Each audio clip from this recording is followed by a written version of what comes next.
Can you believe that my own parents, the two people who were supposed to support me unconditionally, actually took the entire wedding fund they'd promised me and handed it over to my sister?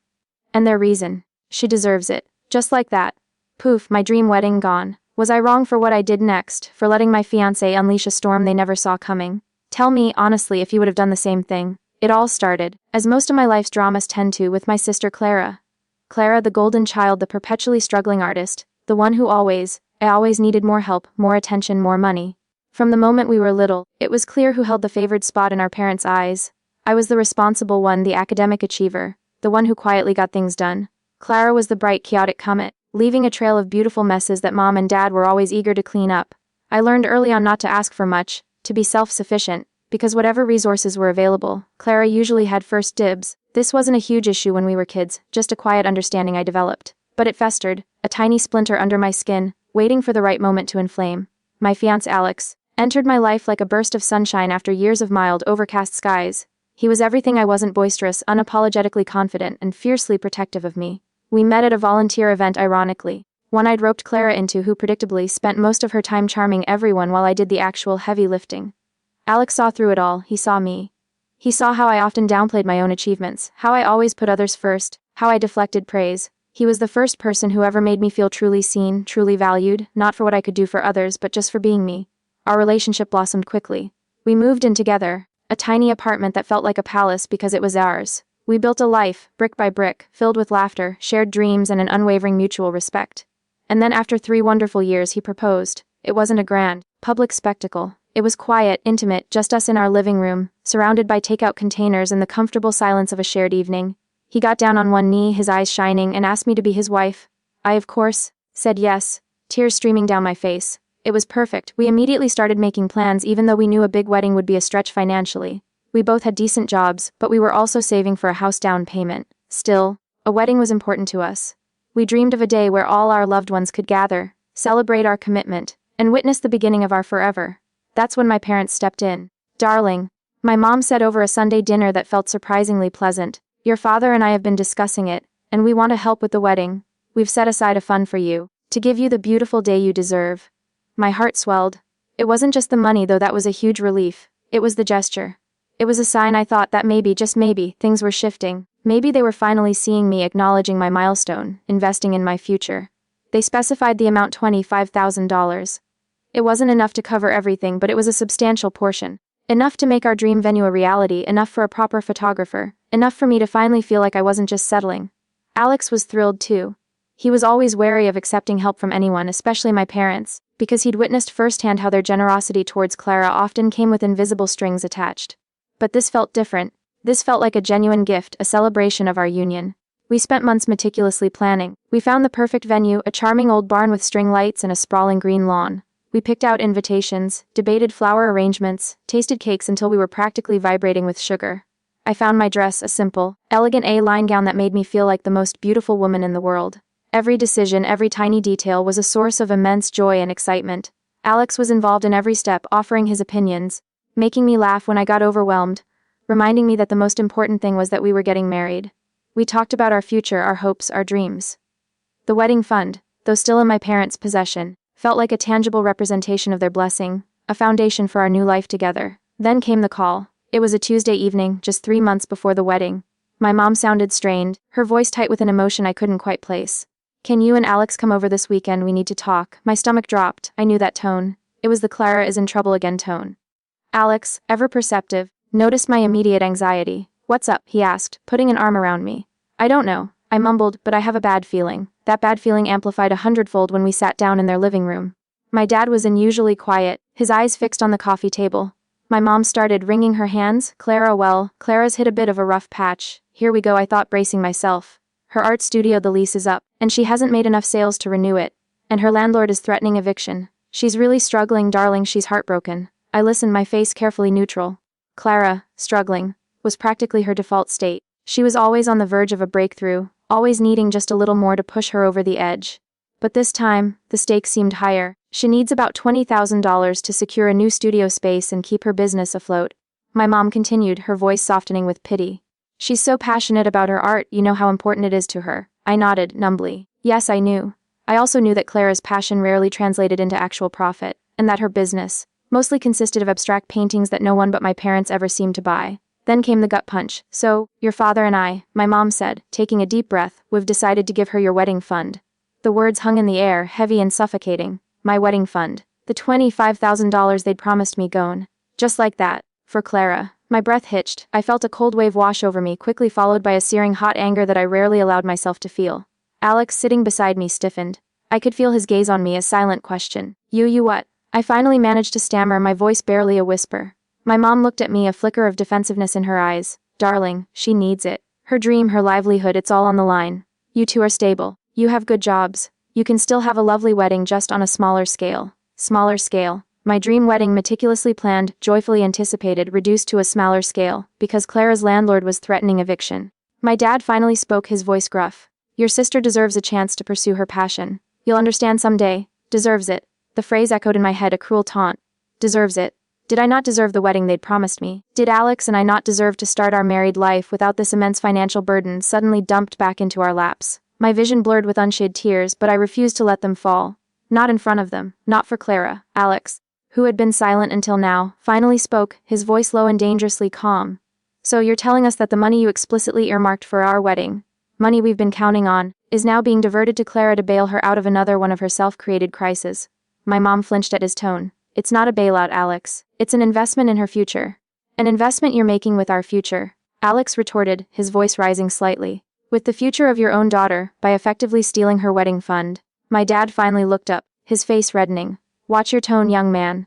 This is family business. It became our business the moment you decided to renege on your promise to your daughter and her fiancé. Alex shot back, his eyes blazing. This isn't about family business, it's about a clear breach of trust. A financial breach of trust, no less. The argument escalated. My parents clung to their narrative of Clara's deserving nature. Her struggles, her artistic soul. Alex, bless his logical, unwavering heart, hammered away at the injustice of it all, the broken promise, the blatant favoritism. I sat there, stunned into silence. The full weight of their betrayal crushing me. It wasn't just the money, it was the message. The clear, undeniable message that Clara's transient, self-inflicted problems were always more important than my milestones, my happiness, my life with Alex. I felt like a foolish child, still hoping for their unconditional love, still believing their promises. After what felt like an eternity, Alex finally stood up, pulling me gently to my feet. This conversation is over, he said, his voice firm and cold. We're leaving. We walked out of their house, leaving behind the simmering resentment and the shattered remnants of my expectations. The drive home was silent. I just stared out the window, a dull ache spreading through my chest. The anger was still there, a burning ember, but it was now laced with a profound sadness. Alex, sensing my devastation, didn't push me to talk. He just held my hand, squeezing it periodically, a silent anchor in the storm. When we finally got back to our apartment, I burst into tears. All the pent-up emotions, the years of feeling second best, the fresh sting of this latest betrayal, erupted in a torrent. Alex held me, stroking my hair, letting me cry it all out. I just don't understand, Alex. I sobbed into his shoulder. How could they do this to me? They're awful, baby, he murmured, his voice thick with controlled rage. Absolutely awful. But we're gonna figure this out. I promise you. This isn't the end of our wedding, not by a long shot. And it's definitely not the end of this situation with your parents. Over the next few days, I was a wreck. The wedding planning, which had been a source of such joy, now felt like a painful reminder of what we'd lost. We started looking at much cheaper venues, drastically cutting our guest list, rethinking everything. It felt like settling, like getting a consolation prize, and it chafed at my soul. Alex, meanwhile, was surprisingly quiet, almost disturbingly so. He spent hours on his laptop, making calls I couldn't quite hear, his brow furrowed in concentration. When I asked him what he was doing, he'd just smile enigmatically and say, "Working on a solution, love." Trust me, I did trust him, implicitly. But I also knew the look on his face. It was the look he got when he was planning something big, something meticulously calculated, and usually, something that involved a degree of retribution. One evening, about a week after the disastrous meeting with my parents, Alex finally broke his silence. He found me sitting on the couch, staring at our wedding Pinterest board, a single tear tracing a path down my cheek. He sat beside me, taking my hand. "I've been doing some digging," he said, his voice calm, but with an underlying steeliness I'd come to recognize. "And I've found a few things out about Clara's studio woes." He paused, letting his words sink in. "First, her landlord isn't threatening eviction. Not yet, anyway. He did raise the rent, but not by an astronomical amount. And second, the new studio space she's apparently trying to secure. It's not a new studio. It's a lease for a fancy downtown gallery space that she somehow managed to convince a wealthy art collector to partially fund, but she still needed a substantial chunk to seal the deal." My jaw dropped. She lied. My parents lied. Alex nodded grimly. They exaggerated, at the very least. Clara twisted the situation to make it sound far more dire than it was. Knowing your parents would fall for her sob story, and your parents, bless their blind devotion, just ran with it. So they took my wedding fund to pay for her luxury gallery space. The anger, fresh and potent, surged through me again. Basically, Alex confirmed. And here's where it gets even more interesting. That wedding fund your parents had for you. It wasn't just savings. It was a sum of money your grandmother specifically left for your wedding, in trust, to be released upon your engagement. My grandmother. My maternal grandmother, who had passed away years ago, leaving behind a legacy of quiet strength and unwavering love. She had always been my champion, the one who saw through Clara's theatrics and genuinely celebrated my achievements. I felt a fresh wave of grief mixed with an almost unbearable rage. Not only had my parents stolen from me, they had stolen from my grandmother's legacy. So that's the situation I was in, and I had to make a choice. Before I tell you what happened next, I want you to pause and comment below what you would have done in my shoes. Would you have let it go, tried to reason with them? Or would you have unleashed hell? Alex continued, his voice now devoid of any emotion, just cold, hard facts. Your grandmother's will was very specific. The money was to be held in trust by your parents until your engagement, at which point it was to be transferred directly to you, for the sole purpose of your wedding. There were clauses, legal terms, to prevent it from being used for anything else. They bypassed those clauses by claiming it was their money they were giving you, knowing they could then reallocate it. But legally they acted as fiduciaries, and they breached their fiduciary duty. He looked at me, his eyes serious. This isn't just a family dispute, my love. This is a clear case of misappropriation of funds, potentially even fraud. The implications of his words hit me like a physical blow. My parents, fraud. It felt surreal, like something out of a movie, not my own life. What can we do? I whispered, my voice trembling. Alex smiled, a chilling, determined smile. We can give them a choice. The next morning, Alex, with me by his side, went to my parents' house. This time there was no gentle knock, no polite waiting for an invitation. Alex carried a thick, legal-looking envelope. We found my parents in the kitchen, sipping coffee. Clara, surprisingly, was also there, looking smug. She probably thought she'd won, that her manipulation had paid off. Alex didn't waste any time with pleasantries. He walked directly to the kitchen table, placed the envelope down with a thud, and looked my parents straight in the eye.